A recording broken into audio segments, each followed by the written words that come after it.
जय जय शङ्कर हर हर शङ्कर जय जय शङ्कर हर हर शङ्कर जय जय शङ्कर हर हर शङ्कर जय जय शङ्कर குரு தெய்வத்தின் குரல் 5ஆம் பாகம்.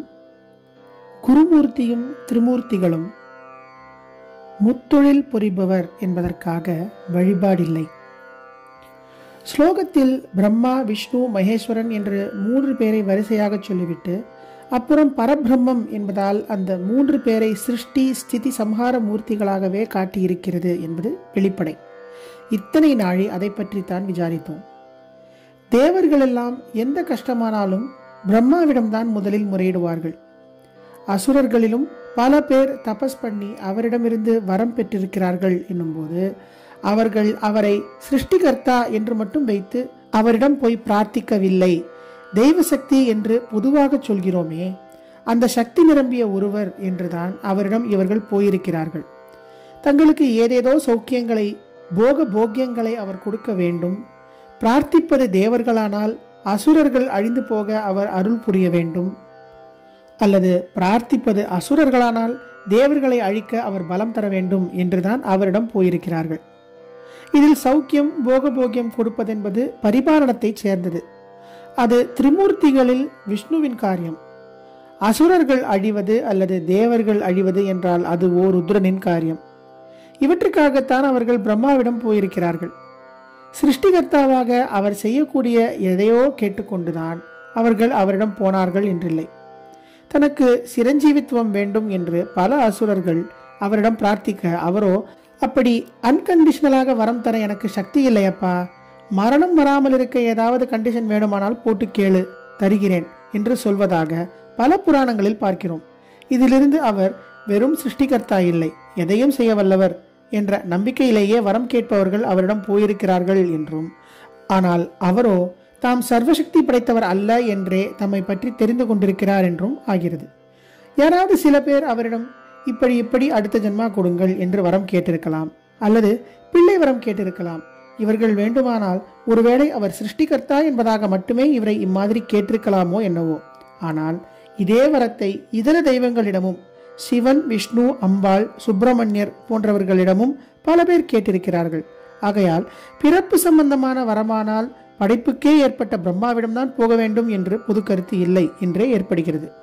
இதையே இன்னொரு தினசில் திருப்பி பார்த்தால் படைப்பு கடவுள் என்ற முறையில்தான் பிரம்மாவிடம் போய் ஒன்றை வேண்டிக் கொண்டார்கள் என்று இல்லை என்று தெரிகிறது.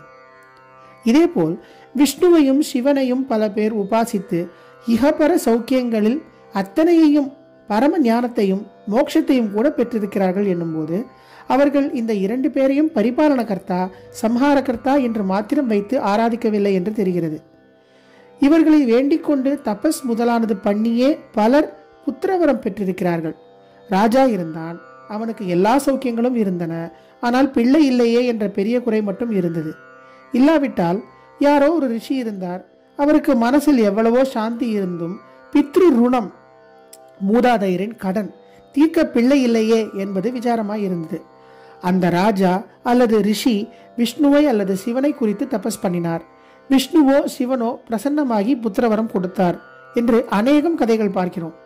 இங்கேயெல்லாம் பிரம்மாவுக்குரிய சிருஷ்டியை இந்த 2 பேர் செய்திருப்பதாக ஆகிறது. அதோடு தேவர்கள் பிரார்த்தித்தார்கள், ரிஷிகள் பிரார்த்தித்தார்கள் என்று மகாவிஷ்ணு அவதாரத்துக்கு மேல் அவதாரமாக எடுத்து ஹிரண்யன், ராவணன், கம்சன் என்று பல பேரை சம்ஹாரம் பண்ணியிருக்கிறார். சிஷ்ட பரிபாலனம் என்று அவர் பண்ணுவதே பூர்வ யுகங்களில் முக்கியமாக துஷ்ட நிகிரகமாகத்தான் இருந்திருக்கிறது. சிவனை பார்த்தால் அவர் எத்தனையோ பக்தர்களுக்கு ஆயுராரோக்கியம், ஐஸ்வர்யம் என்று வாரி வழங்கி இருக்கிறார். ஸ்தல புராணங்களை பார்த்தால் தெரியும். ராஜாக்கள் கட்டிய அநேக சிவாலயங்கள் இருக்கின்றன அல்லவா? ஒரு ராஜாவின் கொடூரமான நோயை ஈஸ்வரன் சொஸ்தம் செய்தான். ஒரு ராஜா ராஜ்யத்தை இழந்து காட்டில் வசித்த போது அவன் இந்த லிங்கத்தை பூஜித்துத்தான் ஈஸ்வரன் அவனுக்கு ராஜ்யத்தை மீட்டு கொடுத்தான்.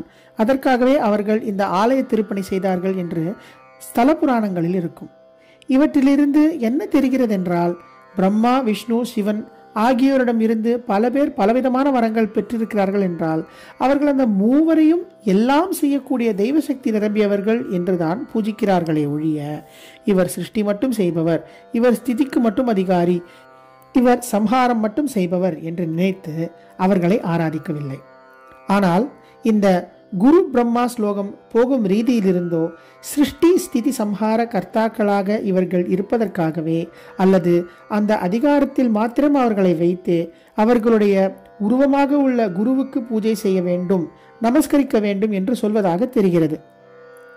இவர்தான் பிரம்மா, இவர்தான் விஷ்ணு, இவர்தான் மகேஸ்வரன் என்று சொல்லி இவருக்கு நமஸ்காரம், குரவே நமக என்று முடித்தால் அந்த 3 காரியங்களை பண்ணுவதற்காகவே அவர்களுக்கு செய்ய வேண்டிய நமஸ்காரத்தை இவருக்கு செய் என்பதாகத்தானே அர்த்தம் கொடுக்கிறது.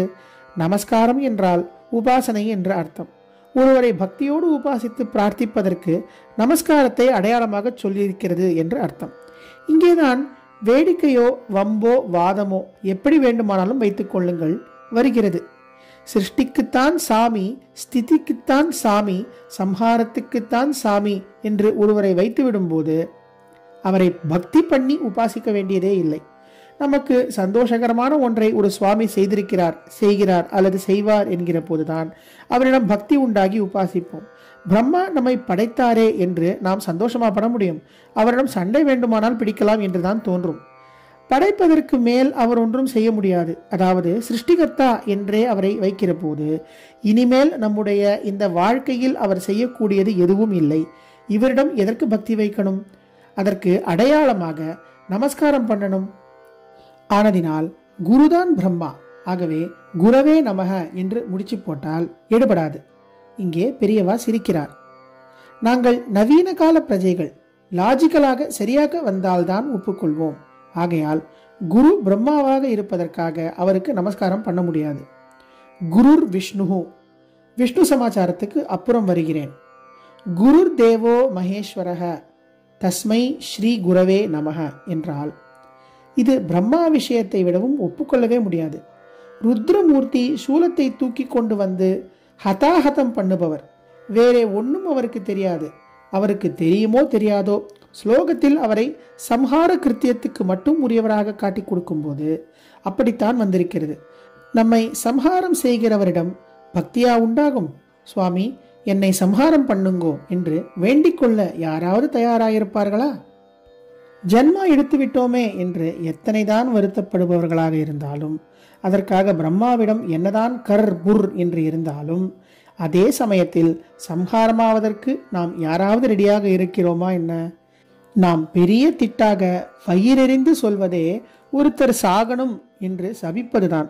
இப்படிப்பட்ட சாபத்தை காரியமாகவே நடத்தி விடுகிறவனை அனுகிரக மூர்த்தியாக கொண்டு எங்கேயாவது நமஸ்கரிக்க முடியுமா? இன்னொன்றும் கவனிக்க வேண்டும். சிவன், மகேஸ்வரன், ருத்ரன் எதுவோ ஒரு பெயர். சம்ஹாரகர்த்தா என்பதுதான் பாயிண்ட். சிவன் சம்ஹாரம் செய்கிறார் என்னும் போது அவர் சாஸ்வதமாக ஜன்ம நிவிருத்தி கொடுக்கிறார் என்று அர்த்தமாகாது. முன்னேயே சொன்னேன், பிரகிருதி நியதியில் ஒரு சரீரம் ஜீரணமாகி மரணம் ஏற்பட்டாலும் கர்மாவை தீர்த்து கொள்வதற்காக இன்னொரு சரீரம் எடுத்துத்தான் ஆகணும். ருத்ரன் இந்த ஜன்மாவில் எடுத்த சரீரத்தை தான் நிவர்த்தி பண்ணுகிறானே தவிர ஜன்மாவையே கர்மாவையே நிவர்த்தி பண்ணிவிடவில்லை. நமக்கு பிடிக்கிறதோ பிடிக்கவில்லையோ ஒரேடியாக ஜன்ம நிவர்த்தி கம்பல்சரியாக கொடுக்கிறான் என்றாலாவது அப்பா ஜனன மரண சக்கரத்திலிருந்து தப்பணும் என்று என் அஞ்ஞானத்தில் எனக்காக தெரியாவிட்டாலும் நீ பிடிவாதமாக என்னை விடுவிக்கிறாயே என்று அவனை பக்தியோடு நமஸ்கரிக்கலாம். இது அப்படியும் இல்லை. முத்தொழில் புரிபவர் என்பதற்காக வழிபாடில்லை. நாளை தொடரும். ஜெய ஜெய சங்கர, ஹரஹர சங்கர, மகாபிரிவா சரணம். जय जय शङ्कर हर हर शङ्कर, जय जय शङ्कर हर हर शङ्कर, जय जय शङ्कर.